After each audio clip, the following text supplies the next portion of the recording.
Merci Seigneur de ta bonté, de ta fidélité chaque jour. Merci Seigneur, oui, pour ta parole que tu nous donnes. Nous la bénissons dans le précieux nom de Yeshua. Nous voici, Père très saint, devant toi. Oui, nous couvrons du sang précieux de l'agneau. Nous invoquons les mérites de l'agneau et nous venons vers toi, Père très saint, dans le précieux nom de Yeshua, afin que tu nous parles, tu nous enseignes, tu nous instruises à la gloire de ton saint nom. Nous te rendons grâce dans le précieux nom de Yeshua, ton Fils bien-aimé. Alléluia. Amen. Nous étions arrivés donc au chapitre 42 de Jérémie. Jérémie, donc on va lire en fait ici, donc certains...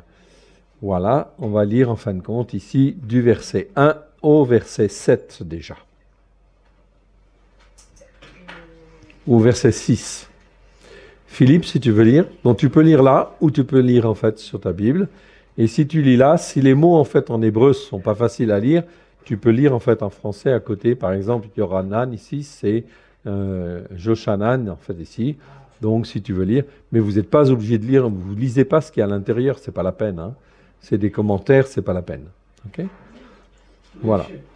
Tous les chefs des troupes, Yohanan, fils de Karéa, Zézania, fils de c'est pas évident, hein, Oshaïa, et tout le peuple, depuis le plus petit jusqu'au plus grand, s'avancèrent.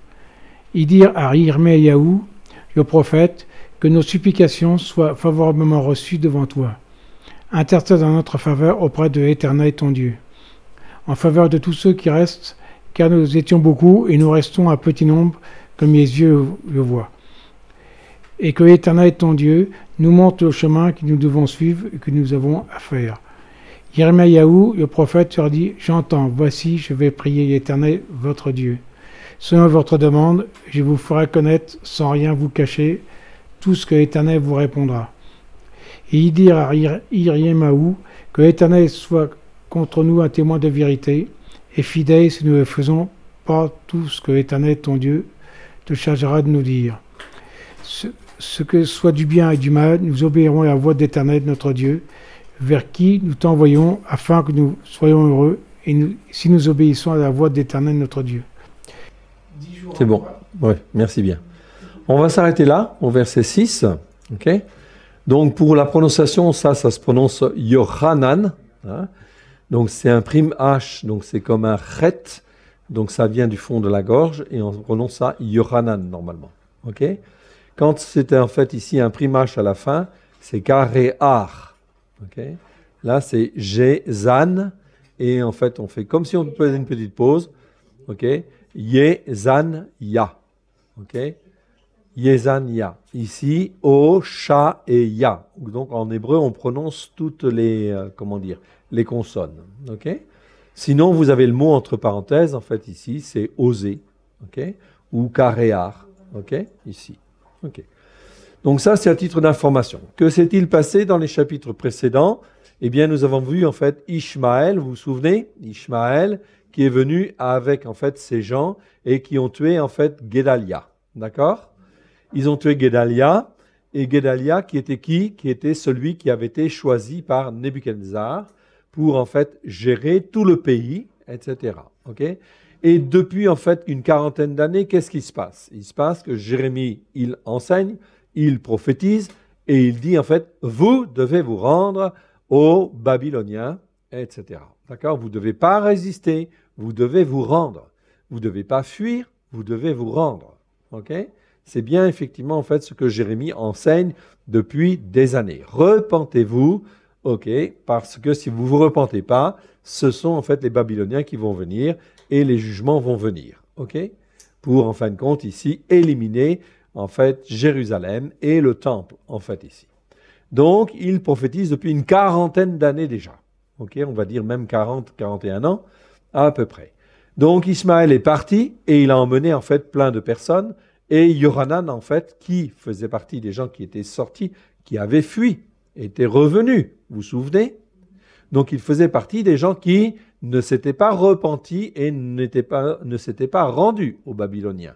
Il avait fui. Et quand, en fait, Guédalia est nommé officiellement, il y a tout un certain nombre de personnes qui reviennent en Israël, auprès de Guédalia, dont Yohanan, bien sûr. Okay ?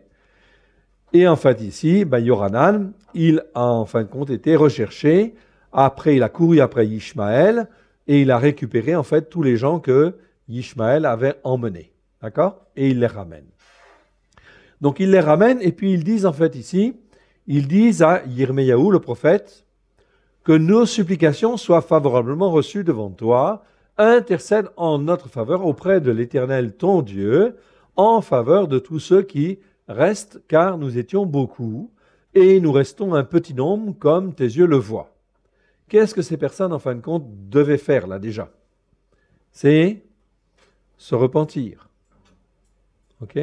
Se repentir devant Dieu parce qu'ils avaient fui, et en fin de compte, ils sont là, et il dit en fait, intercède en notre faveur auprès de l'Éternel ton Dieu. Bon, c'est bien déjà parce qu'il pose la question. Et que l'Éternel ton Dieu nous montre le chemin que nous devons suivre et que nous avons à faire. Bon, donc l'attitude est relativement bonne en fait ici. Vous êtes d'accord? Ok. Donc ils posent en fait la question. Ils disent en fait, Yirmiyahu, le prophète, leur dit, j'entends, voici, je vais prier l'Éternel votre Dieu, selon votre demande, et je vous ferai connaître, sans rien vous cacher, tout ce que l'Éternel vous répondra. Donc Yirmiyahu, Jérémie, est un prophète, donc il va prier, il va poser la question, amener la question devant l'Éternel. Des fois l'Éternel répond tout de suite, des fois l'Éternel ne répond pas tout de suite. Ok? Donc ce n'est pas une obligation que l'Éternel réponde tout de suite. Ok? Chez les charismatiques, en fait, on a tendance à croire que l'Éternel répond toujours tout de suite. Ce n'est pas toujours tout de suite. Ok. Et il dira à Jérémie, Yirmiyahu, que l'Éternel soit contre nous un témoin de vérité et fidèle si nous ne faisons pas tout ce que l'Éternel, ton Dieu, te chargera de nous dire. Ok? Donc ça paraît effectivement un bon engagement. Que ce soit du bien ou du mal, nous obéirons à la voix de l'Éternel, notre Dieu, vers qui nous t'envoyons, afin que nous soyons heureux si nous obéissons à la voix de l'Éternel, notre Dieu. Donc ils sont bien conscients en fait ici, ils le disent très bien, afin que nous soyons heureux si nous obéissons à la voix de l'Éternel. Ça va? L'attitude, elle est correcte. On est bien d'accord. Ok? Donc, il se pose en fait la question. Ok? L'Éternel va répondre. Est-ce que Yirmiyahu a répondu tout de suite? Alors que ça fait 40 ans, effectivement, qu'il, en fait, ici, intercède et prie et prophétise. Repentez-vous, car, en fin de compte, les jugements de Dieu vont venir. Et, en fait, Babylone va venir pour, en fait, envahir la ville et, en fait, amener tous les gens captifs à Babylone. Ok, il ne répond pas tout de suite. Qu'est-ce qu'il fait? Il pose la question à Dieu. Vous me demandez ceci, eh bien, en fin de compte, il va poser la question en fait à Dieu. Dieu aurait pu lui répondre tout de suite, ok, mais il ne lui répond pas tout de suite. Il met combien de temps pour répondre? 10 jours. Ah, 10 jours. Ok? 10 jours pour répondre. C'est pour ça que c'est important d'apprendre en fait à marcher avec Dieu. Est-ce que, en fin de compte, Jérémie ne marchait pas bien pour que Dieu ne lui réponde pas tout de suite? Non, Dieu y répond quand il veut. Amen. Et en fin de compte, s'il ne répond pas tout de suite, c'est que Dieu, il a ses raisons. Et en fait aussi parce qu'il veut nous amener aussi à réfléchir, à méditer. Et en fin de compte aussi, le temps de Dieu, il vient en fin de compte quand en fait lui le décide. Donc c'est important de bien prendre conscience de ça. Donc quand on n'a pas une réponse à quelque chose, on pose la question à Dieu, c'est tout à fait normal, c'est très bien, parce que nous devons apprendre à être attachés à Dieu et à rester attachés à Dieu. Ça, c'est important. Mais ce n'est pas parce que je n'ai pas de réponse que je ne dois pas rester attaché à Dieu. Je dois toujours rester attaché à Dieu. Parce que ça contribue à quoi faire? À développer ma foi et ma dépendance à Dieu. Ok? J'ai posé une question à Dieu. Ok. Je dois croire qu'il va me répondre. S'il ne me répond pas tout de suite, c'est parce qu'on n'avait peut-être pas l'habitude aussi, en fin de compte, de s'attacher à lui et d'attendre en fait une réponse. Ok. Mais Dieu, il répond toujours. D'une manière ou d'une autre. Ok. On va continuer de lire et on va lire en fait du verset 10 au verset en fait 17. Du verset 7, pardon, au verset 17. Vas-y, Patrick. 10 jours après, la parole de l'Éternel fut adressée à Yirmeyahu. Yirmeyahu appela Yohanan, fils de Karéar, tous les chefs des troupes qui étaient avec lui et tout le peuple, depuis le plus petit jusqu'au plus grand. Il leur dit, « Ainsi parle l'Éternel, le Dieu d'Israël, vers qui vous m'avez envoyé pour que je lui présente vos supplications. Si vous restez dans ce pays, je vous y établirai et je ne vous détruirai pas. Je vous planterai et je ne vous arracherai pas, car j'ai regretté du mal que je vous ai fait. » Le mal, excusez-moi. D'accord. Le mal que je vous ai fait.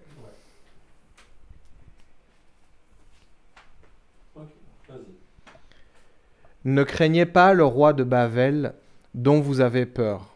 Ne le craignez pas, déclaration de l'Éternel, car je suis avec vous pour vous sauver et vous délivrer de sa main. Je lui inspirerai de la compassion pour vous, il aura pitié de vous et il vous laissera demeurer dans votre pays. Mais si vous n'obéissez pas à la voix de l'Éternel votre Dieu, et si vous dites « Nous ne resterons pas dans ce pays », nous irons au pays de Mitsraïm, où nous ne verrons point de guerre, où nous n'entendrons pas le son du chauffard, où nous ne manquerons pas de pain, et c'est là que nous habiterons. Alors écoutez la parole de l'Éternel, reste de Yehuda. Ainsi parle l'Éternel des armées, le Dieu d'Israël. Si vous tournez le visage pour aller en Mitsraïm, si vous y allez demeurer, l'épée que vous redoutez vous atteindra là au pays de Mitsraïm. La famine que vous craignez s'attachera à vous là en Mitsraïm, et vous y mourrez. Tous les gens, ceux qui tourneront le visage pour aller en Mitsraïm afin d'y demeurer, mourront par l'épée, par la famine ou par la peste, et nul n'échappera, ne fuira devant les malheurs que je ferai venir sur eux. Amen. Ok. Le message est-il clair ou n'est-il pas clair, en fait, là? Il est bien exprimé. On ne peut pas plus clair, hein? Ok. Alors, en fait, ici, quand même, deux petites remarques. Donc, 10 jours pour répondre. Et de dire, en fin de compte, ici, ne craignez pas. Même si, en fait, Guédalia a été assassiné, même si, en fait, les Babyloniens sont certainement, en fait, en colère, ok? Ne vous inquiétez pas de cela. Je suis là pour que la paix soit, en fin de compte, aussi dans vos cœurs, dans vos vies, et sur ce territoire où vous êtes. Okay? Donc, ne fuyez pas, mais en réalité, croyez en moi, placez votre confiance en moi, pleinement, en fait, en moi. Okay? Dès lors que Dieu parle comme cela, eh bien, je dois croire ce qu'il dit. Ici, au verset 10, « Si vous restez dans ce pays, je vous y établirai, dit le Seigneur, et ne vous détruirai pas. Je vous planterai et je ne vous arracherai pas. Car je me suis repenti, dit la version seconde. Mais est-ce que Dieu peut se repentir? Ah, c'est pas le bon mot, hein, en réalité. Hein? On ne peut pas utiliser le mot repentance pour Dieu. Okay? On peut dire, en fait, le mot, c'est naram. Okay? Naram, en fait, ici, qui est conjugué, en fait, ici, au parfait. Donc, c'est en fait quelque chose d'accompli. Okay? C'est mieux que je me repens. Donc, on peut dire, j'ai regretté. Okay, par exemple, ou j'ai eu compassion, si on veut, parce que le mot naram fait partie, en fin de compte, aussi de quelque chose qui vient du plus profond de soi-même, des entrailles. Okay? Donc, j'ai eu compassion de quelqu'un, etc., ou j'ai eu, je me suis rendu compte que, finalement, en fin de compte, c'était pas forcément ça que j'aurais voulu. Enfin, peu importe, Dieu se trompe pas quand même, hein, ok? Mais en fait, on peut dire « j'ai regretté ». J'ai regretté si Dieu peut regretter quelque chose. On est bien d'accord. Mais c'est mieux que repentir quand même. Okay? En fait, ici, le mal que je vous ai fait. Okay? Donc, Dieu reconnaît qu'il a fait mal, en fait, ici. Enfin, qu'il a fait mal. Que des sanctions ont eu lieu. Et en fait, quelque part, ça le travaille dans ses entrailles. Okay? Pourquoi? Parce qu'il nous aime. Okay? Est-ce que nous, on a envie de faire du mal à nos enfants? Non. Ok? Ça nous arrache les tripes quelque part. Mais parfois, il faut le faire. Okay? Et c'est nécessaire. C'est nécessaire pour recadrer les choses. Mais en réalité, c'est en fait dans ce sens-là, c'est que ça lui fait mal, en fin de compte, dans le cœur. en fait, tout ce qui a dû être fait, etc. Pourtant, il n'y avait pas d'autre solution. Ils ont été avertis, ok, X fois déjà.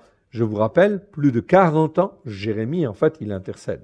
Et ce n'était pas le seul prophète, il y en a eu d'autres, ok. Mais c'était le principe. La prophétesse Hulda aussi, dont vous n'avez peut-être pas entendu beaucoup parler, mais dont on parle, en fait, dans les rois. ok. Et c'était une prophète qui était très puissante. Elle était tellement puissante, cette prophétesse, que je crois qu'elle était là aussi appelée la prophétesse, mais dans les rois, pas dans la Torah, dans les rois. C'était une prophétesse exemplaire. Il n'y a pas beaucoup de versets sur elle. ok. Mais c'est une prophétesse qui a aussi, en fait, été un modèle pour Jérémie. Parce que Jérémie était très jeune quand, en fait, elle prophétisait. Et tout ce qu'elle prophétisait, c'est exactement ce que Jérémie prophétisait, mais un petit peu avant. ok. 2 décennies ou 3 décennies, en fait, avant. On en parle justement dans les rois. ok. Mais comme on n'étudie pas souvent les rois, en fait, on a oublié cette prophétesse. Voilà. Car j'ai regretté ici le mal que je vous ai fait. Ne craignez pas le roi de Babel, dont vous avez peur, ça se comprend, ne le craignez pas. Déclaration de l'Éternel. Neum Adonai, donc cette expression, eh bien effectivement, cela veut dire en fait ici, le mieux c'est de dire déclaration de l'Éternel. Souvent c'est traduit dans nos Bibles, l'Éternel dit ou l'Éternel parla. Non, c'est en fin de compte quelque chose d'officiel. C'est une Neum Adonai, c'est toujours en fait une déclaration de l'Éternel. Quand Dieu déclare, il n'y a rien à dire, rien à revoir, rien à faire là-dessus. C'est en fait un arrêté, une loi. Car je suis avec vous, dit le Seigneur, en fait ici, pour vous sauver et vous délivrer de sa main. Donc de 2 choses une, ou je tombe chez des gens de foi, auquel cas il croit, et il reste là, ou alors, en fin de compte, il ne reste pas là. Je lui inspirerai, donc ici Dieu dit à Nebuchadnezzar, je lui inspirerai de la compassion pour vous, il aura pitié de vous, et il vous laissera demeurer dans votre pays. Ok ? Donc ça veut bien dire que Dieu est bien le maître des circonstances. Je dois apprendre que mon Dieu, il est le maître de toutes les circonstances. ok ? Donc tous les rois qui peuvent dominer, même d'un ennemi ou quelqu'un qui n'est pas un croyant, Dieu, en fin de compte, ici, agit dessus. Je lui inspirerai de la compassion. Pour qui ? Pour vous. ok ? Pas pour d'autres, pour vous. Même si sur cette terre-là, Guédalia a été tué, assassiné, ok ? Ne vous inquiétez pas, je vous ferai prendre en compassion. Il aura pitié de vous et il vous laissera demeurer dans votre pays. Mais si vous n'obéissez pas à la voix de l'Éternel, donc là, le Seigneur reprend en fin de compte ici les croyants, parce que ce sont des croyants, hein, on est bien d'accord, ce sont des enfants d'Israël. Mais si vous n'obéissez pas à la voix de l'Éternel, votre Dieu, et si vous dites, nous ne resterons pas dans ce pays, donc Dieu savait déjà très bien quoi ? Leurs pensées. C'est une raison pour laquelle il ne répond pas tout de suite, parce qu'il regarde l'attitude de cœur. Qu'est-ce qu'on a dans les pensées ? Comment en fait on raisonne dans nos pensées ? Je vous renvoie sur le séminaire Nos pensées, ok ? Où effectivement, il y a tout un certain nombre de mots en fait en grec qui nous montrent bien que nous avons des arrière-pensées ou en fait des pensées secrètes et effectivement Dieu sonde nos cœurs et sonde nos reins. Donc il veut voir comment on se comporte, si on veut vraiment s'attacher à lui ou pas s'attacher à lui. ok ? Alors il l'avertit tout simplement. Ici, il a sondé en fait le cœur des personnes et en fait voilà pourquoi il dit non. Nous irons, si vous dites non, nous irons au pays de Mizraïm, où nous ne verrons point la guerre, et où n'entendrons point quoi donc le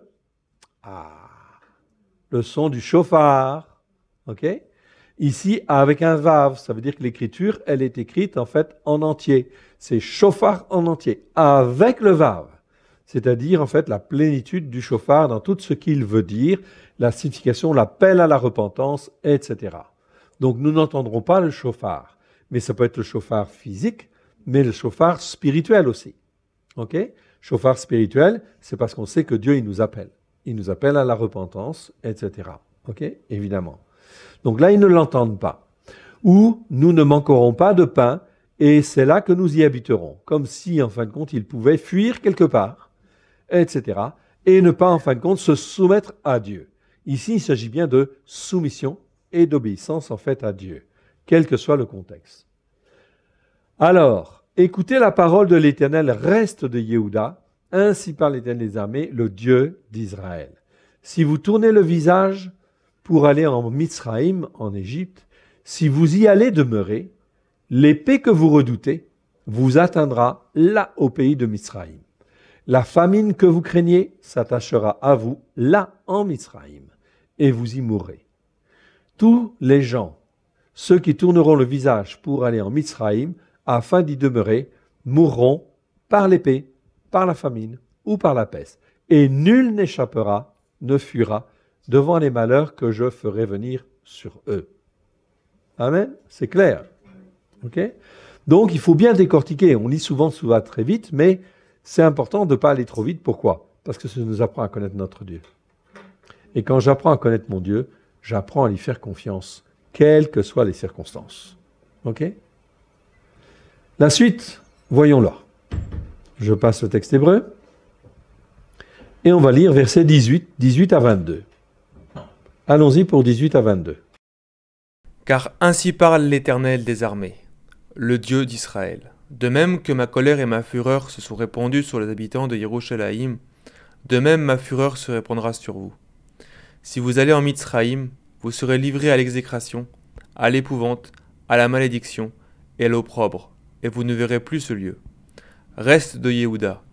L'Éternel vous dit, n'allez pas en Mitsraïm, sachez que je vous le défends aujourd'hui. Vous avez menti à votre âme, car vous m'avez envoyé vers l'Éternel, votre Dieu, en disant, intercède en notre faveur auprès de l'Éternel, notre Dieu, fais-nous connaître tout ce que l'Éternel, notre Dieu, dira, et nous le ferons. Je vous l'ai déclaré aujourd'hui, mais vous n'écoutez pas la voix de l'Éternel, votre Dieu, ni tout ce qu'il m'a chargé de vous dire. Sachez maintenant que vous mourrez par l'épée, par la famine ou par la peste, dans le lieu où vous voulez aller pour y demeurer. Amen. Amen. Car ainsi parle l'Éternel Dieu, de même que ma colère et ma fureur. Ici, colère, c'est af en fait en hébreu, et ma fureur, c'est rachon. Donc ici, on distingue bien la colère de Dieu, c'est une chose, et en fait aussi la fureur de Dieu. Alors, certains versets parlent de la fureur de sa colère. Donc là, ça se cumule effectivement, en fin de compte, vraiment, en fin de compte, les réactions, en fin de compte, de Dieu. Quand Dieu, en fait, agit avec sa fureur, là, il n'y a plus rien qui existe. Jérusalem n'existe plus, etc. Le temple n'existe plus, c'est terminé. Donc ici, en fin de compte, ma colère et ma fureur. Dans le Nouveau Testament, la Brit Hadasha, on parle bien, en fin de compte, dans les livres de Paulos, de la fureur de sa colère aussi, qui va se répandre. C'est une réalité, pas seulement sa colère, la fureur de sa colère, va se répandre. Je crois que c'est Thessaloniciens, si ma mémoire est bonne. Donc ça, c'est bien écrit. Pourquoi? Parce qu'on se moque de Dieu et on se moque de sa parole. Et on n'écoute pas pour se soumettre. Donc ici, en fait, il dit, si vous faites ceci, si vous désobéissez, si vous n'écoutez pas, vous serez livrés à l'exécration, c'est-à-dire au rejet complet, à l'aversion, c'est-à-dire que vous allez quelque part et puis en fait, vraiment, c'est pas en fin de compte c'est de la haine contre vous, vous êtes vraiment livrés à l'exécration en fait, etc. C'est-à-dire au rejet plein et entier. On vous considère comme des moins que rien, etc. Sujet en fait, vous livrez à l'épouvante, à la malédiction, à l'opprobre, et vous ne reverrez pas ce lieu. Reste de Yehuda, l'Éternel vous dit, n'allez pas en Mitsraïm, sachez que je vous le défends aujourd'hui. Verset 20, en fait, il dit, ici, vous vous trompez. Non, en fait, littéralement, le texte dit, vous avez menti à votre âme. Parce que c'est Nefesh, en fait, ici. C'est mieux que la vie. Vous avez menti, vous vous êtes menti à vous-même. Car vous m'avez envoyé vers l'Éternel, votre Dieu, en disant, intercède en notre faveur auprès de l'Éternel, notre Dieu. Fais-nous connaître ce que l'Éternel, notre Dieu, dira et nous le ferons. Jérémie, ça fait 40 ans, en fin de compte, qu'il parle. Ça fait 40 ans que le peuple, il n'écoute pas. Donc, il sait très bien comment ce peuple ici, il va réagir. Et comment il réagit, en fait, déjà, même s'il n'a pas beaucoup parlé. Il dit, vous vous trompez vous-même. Vous avez menti à votre âme. Vous vous êtes engagé vis-à-vis de Dieu. Vous avez fait un acte pratiquement qui était un acte de repentance. Et résultat des courses, finalement, vous n'y allez pas. Vous vous trompez. Je vous l'ai déclaré aujourd'hui, mais vous n'écoutez pas la voix de l'Éternel, votre Dieu, ni tout ce qu'il m'a chargé de vous dire. Sachez maintenant que vous mourrez par l'épée, par la famine, par la peste, dans le lieu que vous voulez, où vous voulez aller pour y demeurer. Donc, c'est vraiment très clair en fait ici. Jérémie en fait ici donne bien et exprime bien les conséquences en fin de compte de ce qui a été dit. C'est des conséquences graves, hein? Alors, on va aller au chapitre suivant, 43. Et on va lire en fait le chapitre 43. Il est relativement court, donc c'est très bien. Ça va nous faire une petite lecture supplémentaire. Ok. Et on va lire du verset 1 au verset 7. Lorsque Yirmiyahu eut achevé de dire à tout le peuple toutes les paroles de l'Éternel leur Dieu, toutes ces paroles que l'Éternel leur Dieu l'avait chargé de leur dire. Azaria, fils de Oshaïa, Yoranan, fils de Karéar, et tous ces hommes, ces orgueilleux, dirent à Yirmiyahu, fils de Karéar, et tous ces hommes, ces orgueilleux, dirent à Yirmiyahu, tu dis un mensonge. L'Éternel, notre Dieu, ne t'a point chargé de nous dire, n'allez pas en Misraïm pour y demeurer.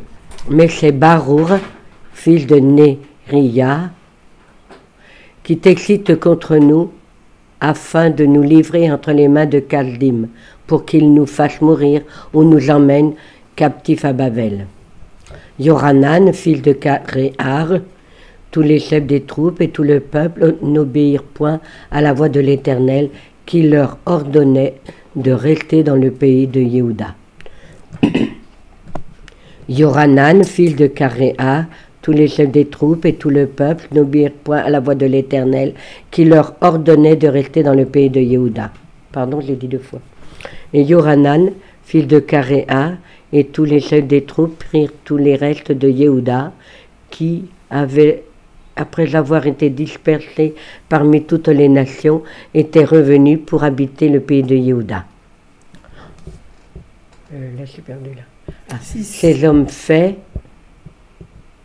les femmes, les enfants, les filles du roi et toutes les âmes que Nebuzaradan, Adam, chef des gardes, avait laissé avec Gedaliahu, fils de Harikam, fils de Shaphan, et aussi Yirmiyahu le prophète et Barour, fils de Nériyahu.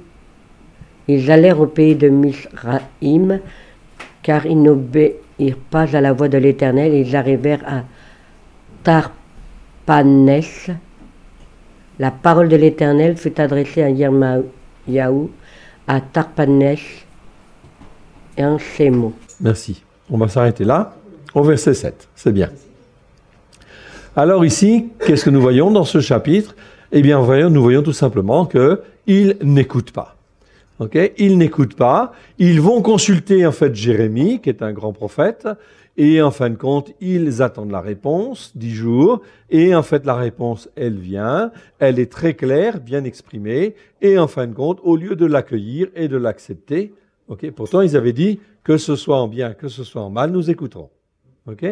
Et là, en fin de compte, eh bien, en fin de compte, Dieu qui sonde les cœurs, qui sonde les reins, savait très bien qu'il y avait de l'orgueil dans leur cœur quelque part.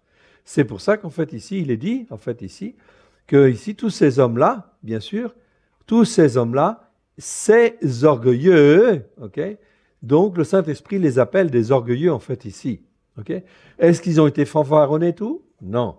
Et ils ont en fin de compte, ils avaient fui, déjà en fait le message de Jérémie, avant pour ne pas se rendre en fait aux Chaldéens. Puis en fait ensuite, ils étaient revenus et en réalité, qu'est-ce qu'il y a? C'est l'orgueil de leur cœur qui s'exprime quelque part. Donc ici, ces hommes, ils étaient partis, ils sont revenus, mais en fait, dans leur cœur, ils sont orgueilleux. La Bible dit bien en fait ici que ce sont des orgueilleux quelque part, parce qu'en fait, quand ils n'acceptent pas la parole de Dieu, en fait, tout simplement, la Bible dit en fin de compte, ce sont des orgueilleux, tout simplement. Ils n'écoutent pas, ils ne font pas. Or, parfois, on croit qu'être orgueilleux, c'est simplement, en fin de compte, s'enorgueillir, lever les épaules, etc. Ok? Non, la Bible dit que déjà, si toi-même, tu n'obéis pas et n'écoutes pas Dieu, ça veut dire qu'il y a de l'orgueil dans ton cœur. Ok? C'est déjà de l'orgueil. Le mot, en fait, ici, orgueilleux, c'est le mot Z. Z, Z-E-D. Zédim au pluriel. C'est un mot qui existe 13 fois dans 13 versets. Ok? On peut le traduire par orgueilleux. Et c'est vrai que dans presque tous les versets où il est utilisé, c'est presque en fait le mot orgueilleux. Et c'est très bien. Dans le psaume en fait 119, verset 51, ok, c'est dit en fin de compte ici, des orgueilleux, ok, me chargent de raillerie. Ok, très bien. Psaume 119, verset 78 ici, ok, des orgueilleux, ok, les orgueilleux qui m'oppriment, ok, qu'ils soient confondus, les orgueilleux qui m'oppriment, sans cause, ok. Ici, 119, 85, ici, ok, c'est dit, des orgueilleux creusent des fosses devant moi, ok, ou des fossés devant moi. Est-ce que c'est vrai? Oui. Est-ce que j'ai à avoir peur de ça? Non, parce que je place ma confiance en l'Éternel, ok, toujours. Psaume 119, verset 122, en fait encore, je vous recommande le psaume 119, de le lire, de le relire, sans le lire en fait trop rapidement, ok, parce que en fin de compte, ces mots sont très importants, ok. Ici, il est dit en fin de compte, dans ce 119, 122, ici, prends sous ta garantie le bien de ton serviteur, ne me laisse pas opprimer par des orgueilleux, ok. Orgueilleux, donc des gens qui s'élèvent, oui bien sûr, mais aussi des gens qui, en fait, n'écoutent pas la parole de Dieu, ok. Proverbe 21, 24. Okay? L'orgueilleux, on distingue en fait ici l'orgueilleux, le hautain. Okay? Ils s'appellent tous des menteurs. Ok, très bien. Ésaïe 13, 11. Je punirai le monde pour sa malice, okay? Les méchants pour leur iniquité. Je ferai cesser l'orgueil, okay? Ici, okay? Des hautains. Donc ici, le mot en fait ici, traduit par orgueil, ce n'est pas le mot Z. C'est le mot gaon. Gaon, il vaut mieux ne pas le traduire par, en fin de compte ici, orgueil, parce que j'ai déjà un mot Z pour dire orgueil ou orgueilleux. Donc, gaon, c'est plutôt en fait l'arrogance. Parce que ce mot a un double sens. Il peut dire l'arrogance, parce que tu te montres là, tu es arrogant, ok, ou tu es fier aussi, c'est un autre sens, il y a un sens positif et un sens négatif. On peut être fier sans être arrogant. Attention, ok. Majesté, magnificence aussi, c'est ce mot-là. Ok. Mais par contre, en fait, ici, on te parle des hautains. C'est donc différent. Ok. J'abattrai l'arrogance des tyrans, très bien, ok, etc. Ok. Ici, tous ces hommes orgueilleux. Ici, c'est traduit par les hautains dans la version seconde, mais il ne faut pas le traduire par hautain, il faut le traduire par orgueilleux.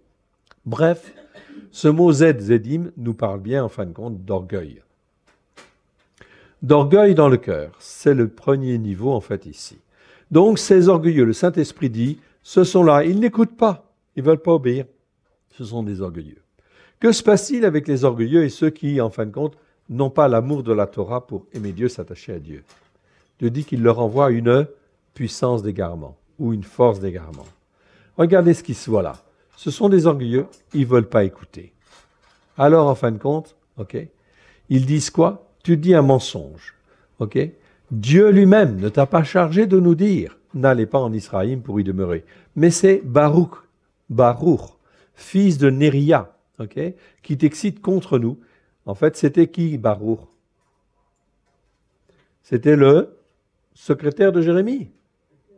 Il travaillait avec Jérémie, ok? On l'appelle son secrétaire, mais en réalité, c'était celui qui était en fait avec lui, toujours avec lui.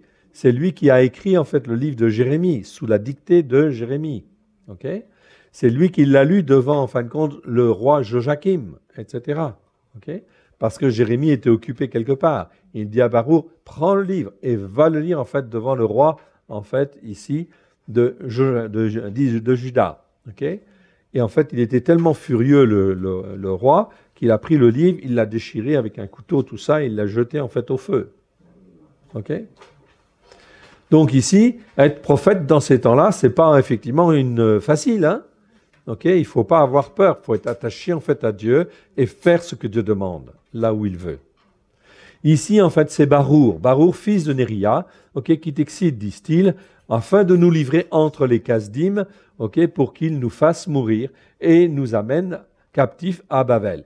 Comment distinguer si je ne suis pas attaché en fait à Dieu? Okay? Eux, ils disent ça, okay, et ils croient en fait au mensonge. Je ne peux en fin de compte croire ce que Dieu dit quand je cherche à m'attacher à Dieu et que je reste attaché à Dieu. Je vais savoir si ça vient de lui ou si ça ne vient pas de lui. Amen. Et je vais avoir confirmation. Okay? Si j'ai besoin d'une confirmation, je pose la question en fait à Dieu. Yohanan, fils de Karéar, tous les chefs de troupes, tous n'obéirent point à la voix de l'Éternel qui leur ordonnait de rester dans le pays. Donc ils s'en vont. Ok. Ils vont s'en aller. Les hommes faits, c'est-à-dire les hommes en fait formés normalement, okay, les femmes, les enfants, les filles, et toutes les âmes que Nebuzaradan, okay, chef des gardes, avait laissées à Gedaliahu, okay, toutes ces âmes-là, eh bien en fin de compte, ils allèrent au pays de Misraïm, okay, car ils n'obéirent point à la voix de l'Éternel, et ils arrivèrent à Tarpanès. Ok. Normalement, c'est Tarpanès, ça s'écrit comme ça. Mais ici, en fin de compte, on a une petite variation dans ce mot-là. Ok? Ça ne s'écrit pas Tarpanès. Normalement, ça se dit Tarpanès. Ok? Mais ici, en fin de compte, dans certains versets, c'est bien Tarpanès. Mais ici, en fait, il faut en fait lire dans ce verset-là Tarpanres. Ok? Donc, c'est Tarpanres en réalité. Petite variante. Ok? Donc ici, c'est-à-dire que cette terminaison, en fait, ici, res, okay, sur le mot ici, au lieu de tarpanès, en fait, ici, au lieu de tarpanès, j'ai en fait ici la finale qui me fait tarpanès. C'est-à-dire que j'ai une lettre en plus qui vient s'intercaler, ici. Ok? Alors, c'est curieux. Mais en fait, si je regarde dans les racines hébraïques anciennes, je m'aperçois que ces deux racines-là, cette racine double, quand j'ai un retz et un samer à la fin, ça exprime tout ce qui se fait en secret, tout ce qui se fait en cachette, tout ce qui, en fait, évite de prendre la bonne position devant Dieu ou faire les bons choix devant Dieu.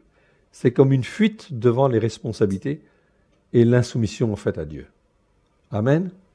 Ça nous parle, hein? C'est très fort. Ok? Ça veut dire qu'ils sont dans un lieu tarpanès où ils croient qu'ils sont là tranquilles. Mais Dieu dit non, non, non. Toi, tu t'es appelé à rester. Et tu devais rester. Parce que tu as une mission en fait à faire. Et tu dois témoigner de ma gloire sur cette terre-là. Car en restant sur la terre de Juda, en fait, ils seraient restés comme un témoin vivant de la puissance de Dieu qui est capable d'incliner les rois, même Nebuchadnezzar, pour qu'ils trouvent compassion, etc. C'est un témoignage. Donc cette désobéissance à ne pas accomplir la volonté de Dieu, okay, va entraîner des choses graves, évidemment. Okay? Donc ici,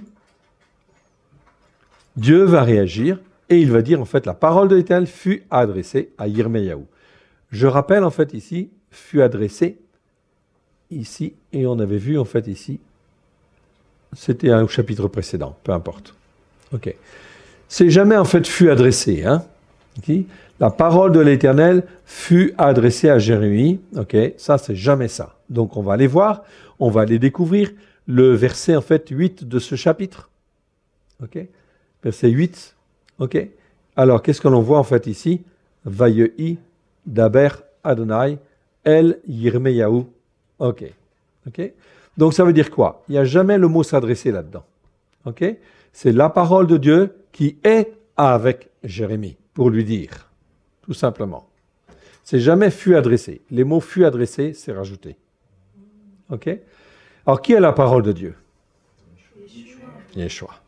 C'est comme si on te disait, Yeshua était là. Et tu vois, ils désobéissent. Ok. Donc, la parole était en fait ici, on devrait dire, littéralement, à la limite, on peut dire à la limite, fut à Yirmeyahu, ou est à Yirmeyahu. Littéralement, en hébreu, c'est est à Yirmeyahu, parce qu'il n'y a pas de verbe. Ok? Et il est dans ce lieu-là, en fait, qui marque la désobéissance. Ils croient être en sécurité. Ok? Mais ils ne sont pas en sécurité, et ils ne seront pas en sécurité. Car si, effectivement, Dieu laissait faire, ça voudrait dire quoi? Qu'il ne sait pas respecter sa parole. C'est la même chose avec un papa, une maman.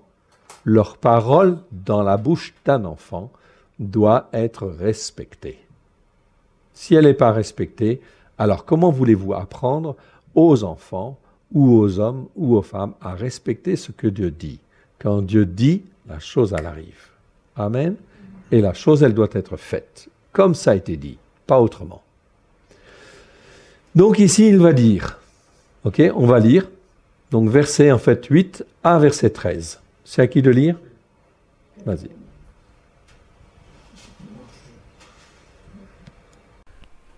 La parole de l'Éternel s'est adressée à Yirmeyahu, à Tarpan-Res, en ces mots.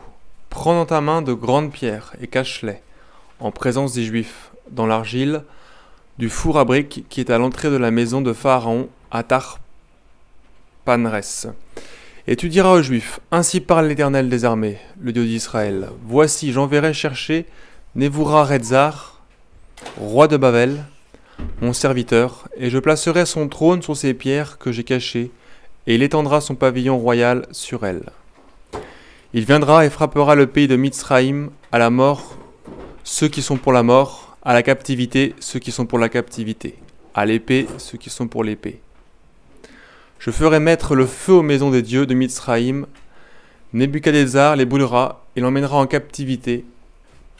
Il s'enveloppera du pays de Mitzraïm comme le berger s'enveloppe de son vêtement et il sortira de là en paix. Il brisera les obélisques de Beth Shemesh au pays de Mitzraïm et il brûlera par le feu les maisons des dieux de Mitzraïm. Amen. Ok. Donc ici, la parole de l'Éternel est ou fut avec Yirmeyahu à Tarpan-Res. Okay. Et là, en fait, il dit, prends.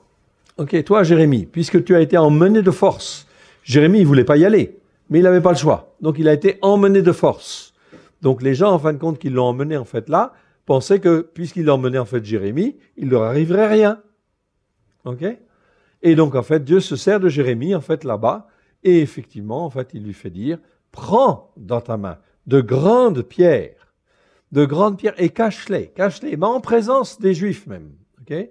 Des hommes, en fait, c'est littéralement des hommes, ce n'est pas des Juifs ici, c'est-à-dire des hommes qui sont là, en fait, qui ont fui, okay?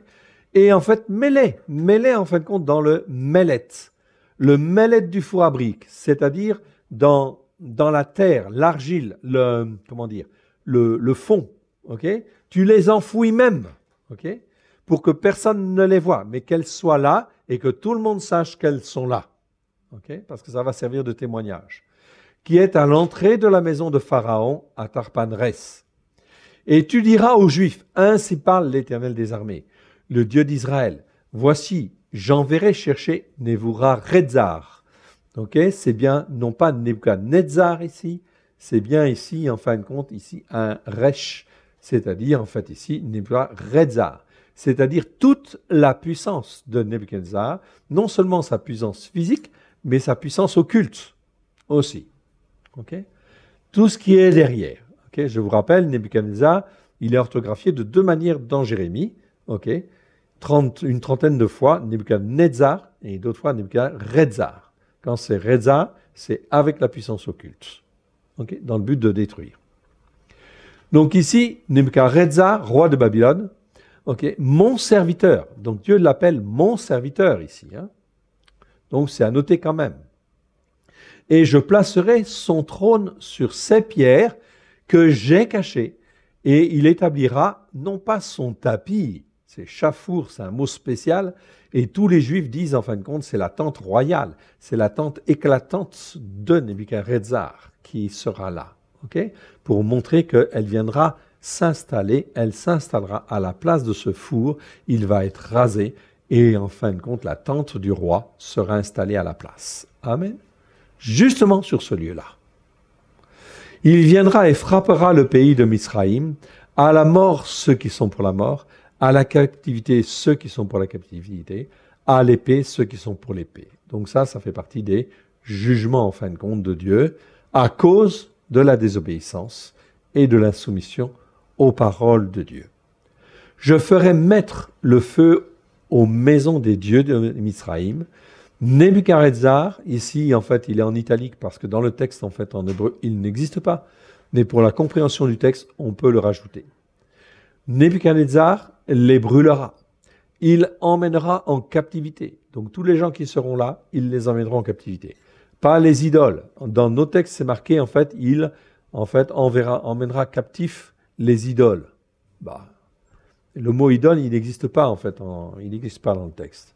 Donc il emmènera en captivité tous les gens qui sont là et il s'enveloppera du pays de Mizraïm comme le berger s'enveloppe de son vêtement et il sortira de là en paix. Tout simplement cette expression, on le comprend évidemment, c'est en fait de prendre toute l'Égypte et de s'en revêtir effectivement, tout simplement, c'est-à-dire de saisir tout ce qui est là sans en fin de compte avoir de problème. Et il repartira en paix, Béchalom en fait ici. Et c'est en fait même écrit dans une écriture pleine, car le mot shalom existe soit en abrégé, soit en écriture pleine. Ici, en fait, Béchalom est écrit en hébreu avec une écriture pleine. Ça veut dire qu'il sera totalement en paix, il sera inquiété par rien du tout. Dieu lui donne, encore, Dieu est le maître des circonstances. Il lui donne l'autorisation, en fin de compte, d'envahir toute l'Égypte et de prendre tout ce qui est, en fin de compte, dans l'Égypte, sans problème. Il brisera les statues, pas les statues. Les statues, c'est un mot en fait très simple, mais ce sont les obélisques.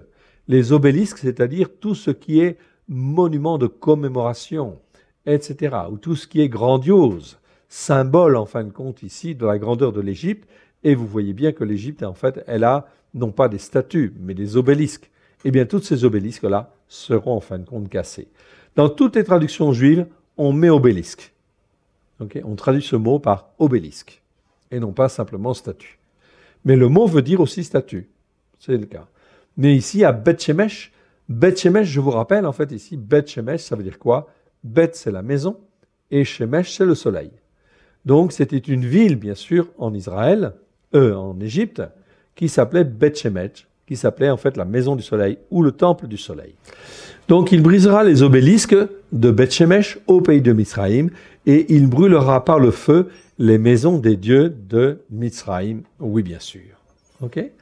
Donc voilà, en fin de compte, ici, ce passage de Jérémie 42, 43. Nous n'allons pas aborder, en fait, Jérémie 44 aujourd'hui, donc c'était un petit peu plus court, mais en fin de compte, je n'ai pas été plus loin, je n'ai pas eu le temps d'aller plus loin, donc on va s'arrêter là, en fait, pour ce soir. On aura donc eu un enseignement un petit peu court, mais quand même assez précis. Amen. Comme quoi il faut obéir à Dieu et apprendre à dépendre de Dieu en toutes circonstances. Amen. Et de croire que notre Dieu, notre Père, est le maître des circonstances. Amen. Et que c'est très important de bien comprendre ça, de s'apprendre à s'attacher à Dieu. C'est pour ça que je dis souvent, en fin de compte, il faut écouter la Torah, la mettre en pratique. Et si effectivement on n'est pas dans ce plan-là, la première chose à faire, c'est repentance.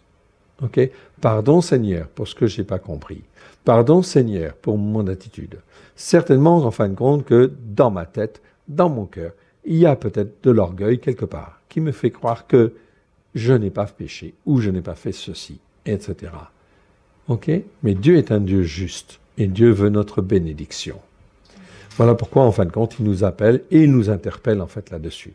Alors, pas la peine de s'enfuir quelque part, dans un pays tarpaneres, etc., ou autre, fuir ses responsabilités. Il faut être là où Dieu veut que l'on soit. Et en fait, se poser les bonnes questions. Amen.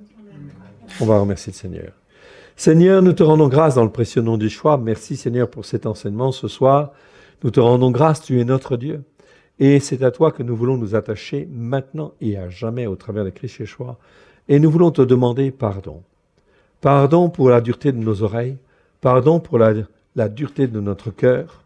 Pardon pour nos raisonnements, les forteresses que nous pouvons avoir. Parce que nous croyons être justes au travers des enseignements que nous avons reçus. Mais Seigneur, ces enseignements ne sont pas forcément comme toi tu le veux et ne nous ont pas façonnés dans l'obéissance et la soumission que toi tu veux.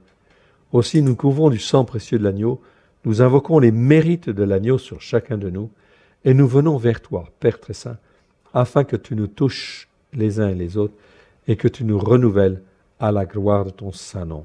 Nous te rendons grâce. En toi, nous voulons placer toute notre confiance. Parle, Seigneur. Nous t'écoutons. Ton serviteur écoute. Ta servante écoute.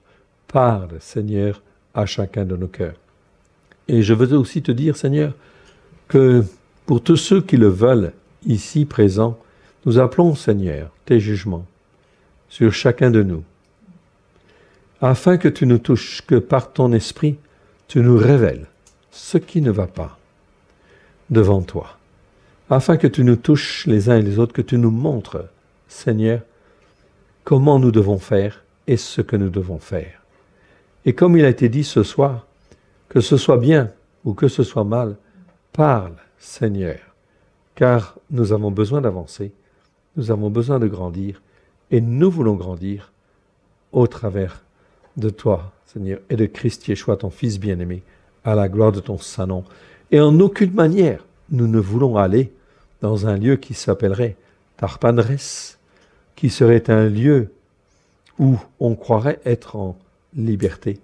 Mais Seigneur, que tout orgueil, s'il y en a dans nos cœurs, tu puisses le faire, nous le montrer, et tu puisses le faire sortir.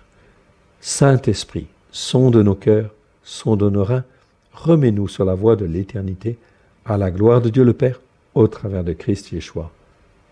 Amen. Amen. Merci Père, merci Yeshua, merci Saint-Esprit. Amen.